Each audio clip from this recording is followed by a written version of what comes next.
After an unexpected turn of events post-game, Jusuf Nurkic surprised everyone by criticizing NBA referee Scott Foster for his performance in the match between the Phoenix Suns and the Oklahoma City Thunder. But he didn't just stop at the officiating, he went into unexpected territory.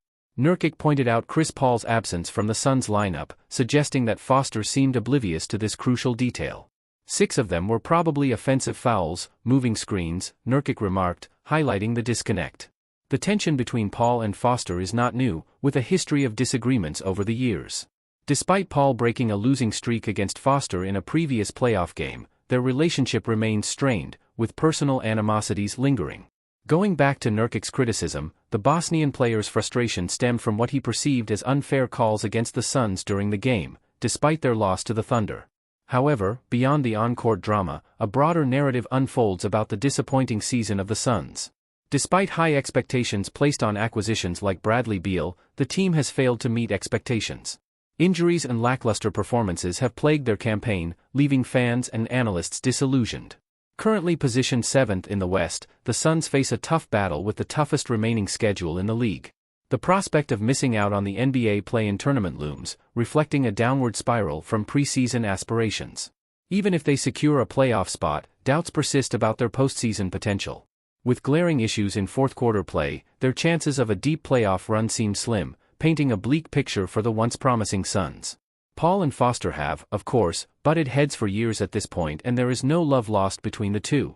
Paul had infamously lost 13 straight playoff games Foster had worked in, before finally getting a win in Game 2 of the Suns' first-round series against the Los Angeles Clippers in the 2023 playoffs. That win improved Paul's record to 3-17 in playoff games that Foster had officiated, and if anyone thought things might have gotten better after that, they were wrong. Earlier this season, Paul called Foster a B*TCH after he ejected him from a game between the Suns and the Golden State Warriors. During his post-game interview, Paul said it was personal between him and Foster and that it stemmed from a situation involving the 12-time All-Star Sun. It's highly unlikely that these two will ever mend fences, and I do believe Foster should not officiate a game that Paul is playing in. Getting back to Nurkic, the Bosnian just wants to make sure Foster realizes Paul is no longer a Sunday. The 29-year-old was not happy with the Suns being called for 4 offensive fouls and 2 traveling violations in the game. Nurkic did state that he doesn't want to take anything away from the Thunder, who blew out the Suns 128-103, even with Shai Gilgeous-Alexander being out. They swept the season series 3-0 with that result and dropped Phoenix to 43-31 in this 2023-24 campaign. The Suns look set for a disappointing finish to the 2023-24 season. There were a lot of expectations on the Suns when they traded for Bradley Beal this past offseason. A big three of Beal, Kevin Durant, and Devin Booker seemed deadly on paper, but things just haven't worked out. Injuries have certainly played a role there, but even when the three have been together on the court recently, the Suns haven't looked like the juggernaut that some expected them to be. At this point, it is hard to be optimistic about their prospects moving forward.